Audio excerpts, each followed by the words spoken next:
IPL 2025 సీజన్లో cup గెలవడానికి just అడుగు దూరం వరకు వచ్చి ఫైనల్లో బొక్కబోర్లా పడి ఛాంపియన్షిప్ని దూరం చేసుకున్న టీం పంజాబ్ కింగ్స్. శ్రేయాస్ అయ్యర్ కెప్టెన్సీలో ఏదో సీక్రెట్ డ్రింక్ తాగినట్లు అటు బ్యాటర్లు ఇటు బౌలర్లు రెచ్చిపోయి ఆడి ఫైనల్ వరకు చేరినా అక్కడ అసలు బండారం బయటపడడంతో అంతా తుస్సుమని ఆర్సీబీ చేతిలో చిత్తుగా పరమ చెత్తగా ఓడిపోయి టైటిల్ గెలిచే ఛాన్స్ పోగొట్టుకుంది. అంతేకాదు ఈసారి కూడా లాస్ట్ సీజన్ ఫైనల్లో ఏ తప్పు వల్ల అయితే ట్రోఫీని పోగొట్టుకుందో అదే తప్పుని మళ్ళీ ఏ మాత్రం వెనక్కి తగ్గకుండా కంటిన్యూ చేయడానికి రెడీగా ఉందట పంజాబ్ టీం. అదే ఆ టీం కప్పు కొట్టే ఛాన్స్ అని బాగా దెబ్బతీయిపోతుందని కూడా టాక్ వినిపిస్తుంది. అయితే ఏంటా తప్పు?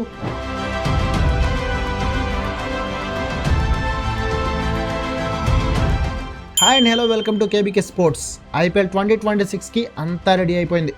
మొత్తం 10 టీమ్స్ ఈసారి కప్పు కోసం ఫుల్ ఫ్లెడ్జెడ్గా ప్లానింగ్ రెడీ చేస్తున్నాయి. అయితే మొత్తం 10 టీమ్స్లో ఏ టీం దగ్గర మోస్ట్ స్ట్రాంగెస్ట్ స్క్వాడ్ ఉంది, ఏ టీంకి మిగిలిన టీమ్స్ని డామినేట్ చేసి పరుగుల సునామీ వికెట్ల వర్షం కురిపించే సత్తా ఉంది, ఏ టీం దగ్గర పరమ చెత్త స్క్వాడ్ ఉంది, ఏ టీం పక్క టీమ్స్ ముందు మోకరిల్లబోతుంది, ఈ డీటెయిల్స్తో పాటు మొత్తం 10 టీమ్స్లో ఈసారి కప్పు కొట్టే సత్తా ఎవరిది లాంటి పాయింట్స్పై కంప్లీట్ ప్లేలిస్ట్ చేశాను. మిస్ కాకుండా అన్ని వీడియోస్ చూసేయండి. పంజాబ్ కింగ్స్ ఐపీఎల్ జర్నీలో 2024 వరకు ఓ ఫేజ్ ఉంటే 2025 నుంచి కొత్త ఫేజ్ స్టార్ట్ అయింది. ఎందుకంటే 2024 వరకు పంజాబ్ కింగ్స్ ఫైనల్ ముఖం కూడా పెద్దగా చూడని టీం. చాలా సీజన్లలో క్వాలిఫైర్ నుంచి ఇంకా మాట్లాడితే గ్రూప్ స్టేజ్ నుంచి ఇంటికి వెళ్ళిపోయింది. అసలు పంజాబ్ ఫ్యాన్స్ మాకు ఐపీఎల్ టీం ఉంది అని కూడా మర్చిపోయేటంతలా డిసప్పాయింట్ చేసింది ఆ టీం. కానీ 2025లో శ్రేయాస్ అయ్యర్ ఎంట్రీతో సీన్ ఒక్కసారిగా మారిపోయింది. దెబ్బకి దశ తిరిగి బల్లె బ్యాటింగ్తో పెద్ద పెద్ద టీంలన్నింటికీ చుక్కలు చూపిస్తూ టాప్ గేర్లో దూసుకుపోవడమే కాకుండా ఐపీఎల్ చరిత్రలోనే ఫస్ట్ టైం ఫైనల్లో అడుగుపెట్టింది.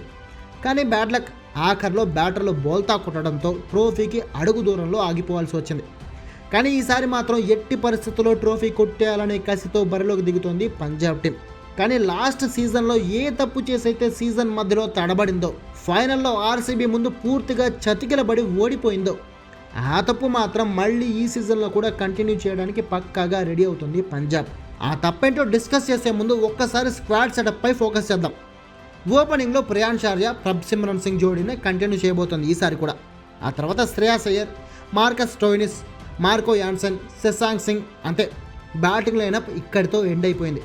ఆ తర్వాత అజ్మతుల్లా ఒమర్ జాయ్, రీసెంట్గా మినీ వేలంలో 3 కోట్లు పెట్టి కొనుక్కున్న కూపర్ కానోలాయ్, హర్ప్రీత్ బ్రార్ వీళ్ళున్నా పెద్దగా బ్యాటింగ్ చేయలేరు.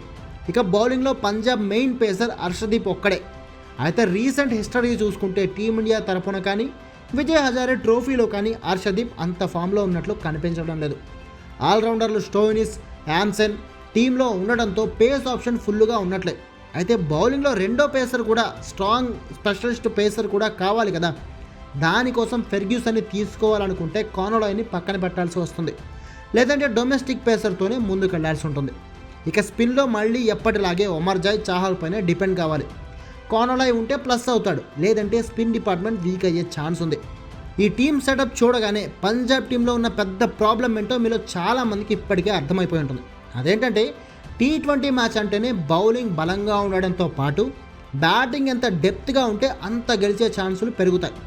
కానీ పంజాబ్లో ఎంత గింజుకున్నా 6 మాత్రమే బ్యాటర్లు కనిపిస్తున్నారు. అంతేకాదు ముంబైకి పాండ్యా, చెన్నైకి ధోని, ఢిల్లీకి అశుతోష్ వర్మ లాంటి సాలిడ్ ఫినిషర్లు ఉన్నట్లు పంజాబ్ టీంకి చెప్పుకోదగ్గ ఫినిషర్ ఒక్కళ్ళు కూడా లేరు. దీనికి తోడు T20లో బౌలర్లకు కూడా కొద్దో గొప్ప బ్యాటింగ్ వచ్చిన వాళ్ళు ఉంటే ఆ టీంకి అది ప్లస్ అవుతుంది. మిగిలిన టీమ్స్ బౌలర్లలో చాలామంది మినిమం బ్యాటింగ్ చేయగలిగిన వాళ్లే. కానీ పంజాబ్లో హర్షదీప్ సింగ్కి కానీ చాహల్కి కానీ మినిమం బ్యాట్ పట్టుకునే నాలెడ్జ్ కూడా లేదు. లాస్ట్ సీజన్లో కూడా టైలెండర్లలో బ్యాటింగ్ వీక్నెస్ వల్ల పంజాబ్ కొన్ని మ్యాచ్లు ఓడిపోయింది కూడా. ఫైనల్లో మినిమం ఫైట్ కూడా ఇవ్వలేకపోయింది. ఈసారి కూడా ఆ ప్రాబ్లం అలాగే ఉంది. ఇదే ఈసారి కూడా పంజాబ్ టీం టైటిల్ ఆశలని దెబ్బ కొట్టే డేంజర్ ఉంది.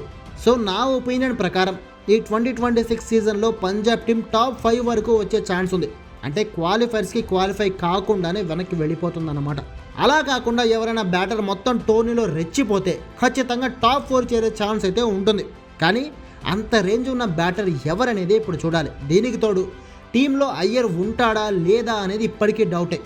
ఆల్రెడీ గాయం కారణంగా బెంగళూరులో ట్రీట్మెంట్ తీసుకుంటున్న అయ్యర్ ఐపీఎల్ స్టార్ట్ అయ్యే టైంకి టీంతో చేరతాడా, లేదంటే మధ్యలో చేరతాడా, లేదంటే మొత్తం ఐపీఎల్ నుంచే దూరం అయిపోతాడా అనేది కూడా డౌటే.